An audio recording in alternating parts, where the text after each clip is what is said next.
what's wrong with their user interfaces? Well, the problem with them is really sort of in the bottom 40 there. It's this stuff. Like 30 or 40 syllables in how much time was that? 3 to 4 syllables per second, whereas let's look at Tim Cook and how many syllables per second he speaks with. This room town hall has quite a history at Apple. Just 10 years ago, we launched the original iPod. Dude, like half the syllables per second. Me and my team of 15 research analysts found this hidden, profound acoustic prosodic study. So in this video, we're going to analyze the launch of the first iPhone, looking for the third feature in this study that's outlined as something you can track, measure that he's clearly doing better than everyone else. Steve's high speaking rate with fast utterances. Number 3, Steve Jobs is a fast speaker. Not only does he speak with a high number of syllables per minute, but he's pronouncing those syllables quickly. This study says that we will measure a high speaking rate, so high syllables per minute, and we will find his overall utterance durations to be very low. So how quickly he says the syllables. So is he speaking quickly, and does he have a fast utterance rate? Okay. Now, we're going to start with a revolutionary user interface. With a revolutionary user interface. The result of years of research and development, and of course, it's an interplay of hardware and software.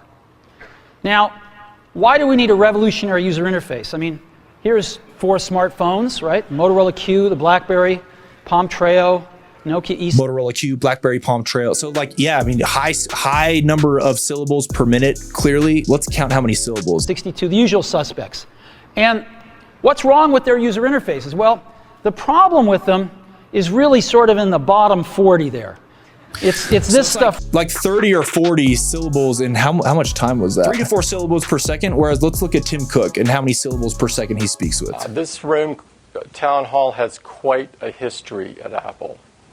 Just 10 years ago, we launched the original iPod. Dude, like half the syllables per second. So he's like 1, maybe 2, sometimes 3 if he's saying a full word. That's interesting. So Tim Cook is speaking at almost half the syllables per second as Steve Jobs. And if that has any bearing on charisma, it's no wonder that the current Apple, in its monstrous decline, is using many different people to speak on stage when they do product launches instead of just one person like Steve Jobs. And you have to correct me in the comments if I'm wrong, if more people spoke on stage when Steve Jobs was doing product launches. Whether you need them or not to be there. Okay, we still just need to see how fast he's pronouncing these syllables. Plastic and are the same for every application. Well, every application wants a slightly different user interface, a slightly optimized set of buttons just for it. And what happens if you think of a great idea 6 months from now? What happens if you think of a great idea? Add a button to these things, they're already shipped. So what do? It doesn't work because the buttons and the controls can't change. They can't change for each application. So he's slowing down a bit here, but he's still pronouncing the syllables quickly. If you think of another great idea you want to add to this product. That's super interesting. He's almost always pronouncing the syllables at the same length per syllable, but he'll slow down the space in between those syllables if he's getting a bit more dramatic, but only slightly though. So Steve Jobs is going to be ending the syllables, and it's just very quick and short. It doesn't matter if it's at the beginning of a sentence or the end of a sentence. Cook, at least from just what I can remember watching this right now, he trails at the end, which is a bit patronizing, and it's kind of boring at the same time. Here. It feels and pretentious. It went on to revolutionize the way we listen to music. Music. Instead of Steve Jobs, just 1 year ago, music. We launched the new MacBook Air. Which has fundamentally changed the way people think about notebook computers. So how would Steve Jobs say that? We launched the MacBook Air, which has fundamentally changed the way people think about computers. That's number 3. Obviously, Steve Jobs is speaking at a high frequency of syllables per minute or per second even. 2 times faster or 3 times faster than Tim Cook. And he's pronouncing those syllables at a high frequency of utterance, meaning each syllable is shorter. Lesson from this? If you want to be more charismatic, when I would teach salesmen, I would say, okay, when you shake someone's hand, see how I did that even? I'm like, shake someone's hand. That's kind of patronizing. When you shake someone's hand, hand. Don't say, hey, how are you? If you watch Mitt Romney's presidential campaign, he used to do this crap all the time where it's like, hey, how are you today? They would show him with like the crowd and he would be talking with people and he'd be like, hey, how are you? I don't really care about you. That's kind of what that implies in your tone of voice or in that trailing syllable at the end. Instead, I would say, shake their hand, or when you're talking to them, say, hey, how are you today? Short, to the point, concise. It's very sincere if you do that. And the person responding, they would typically give that a good response back, after which I would say, okay, you want to acknowledge or validate the person in what they said to you. So you would say something like, good. Nope, not like that. That's wrong. You would say something like, good, I'm glad, really glad, with a little smile. So quick, short utterances make you perceived more sincere, confident, and authoritative. Most of us go through life being persuaded and manipulated by everyone else's agendas. And it's only the people who learn the power of persuasion that take control so that they can get what they want in life. But a step beyond getting what you want out of your own life is helping people see the greatness in themselves and helping people understand and be convinced of the things that they can actually do, their traits, their characteristics that are unique to them, that make them who they are so that they add real value to the world. When you sit in front of someone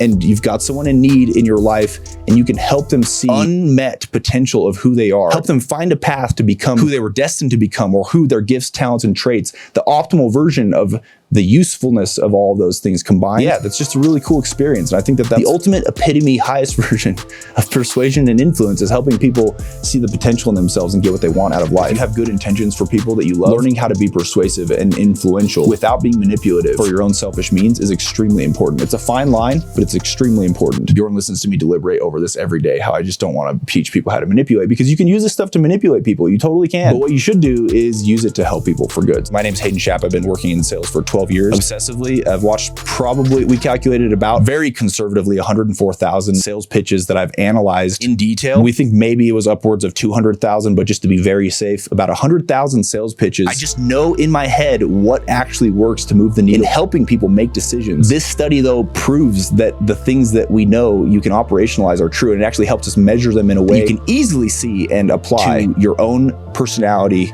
to be more charismatic. Because what that really means, the implications of that are that you can get anything you want in life if you can communicate your ideas in a way that people will actually listen. The hard part is getting people to listen. But that becomes extremely easy if in a room of 100 people, you're the only one that knows exactly the dynamic characteristics that it would take to persuade anyone to do anything. Now, the only problem you have once you learn these things is probably the biggest problem you should be concerned about, which is, are you a good person? And do you actually want what's in people's best interest? It's truly masterful. And what you'll find, if you apply this level of deliberate utterance when you speak, you'll instantly be perceived as more charismatic and influential. How do I know this is true? Because one, I saw it as I was worked with several hundred sales reps over the course of my career, where I obsessed over sales and what actually moves the needle in people making decisions. Because if you're going to be really good at sales, you really need to operationalize the first principles, the things that actually make everyone want to make decisions. As human beings, because we share common traits within how our mind works and being persuaded to make decisions, and because our voices, when we're in conversation, are largely the thing that portray ideas to each other. If you can match what someone needs in order to make a decision, which is largely the same across all human beings, and you can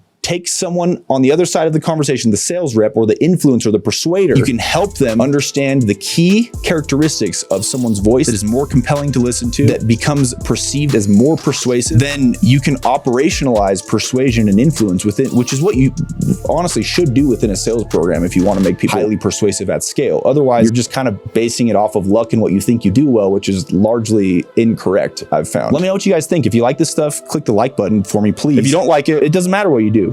But it would be nice if you commented, though, what you don't like so that I can actually change it, because I'll do anything. I'll change anything about myself to be liked. No, I actually just want to know, because in everyone's criticism, there's always a tiny bit of truth, at least, if not all of the truth.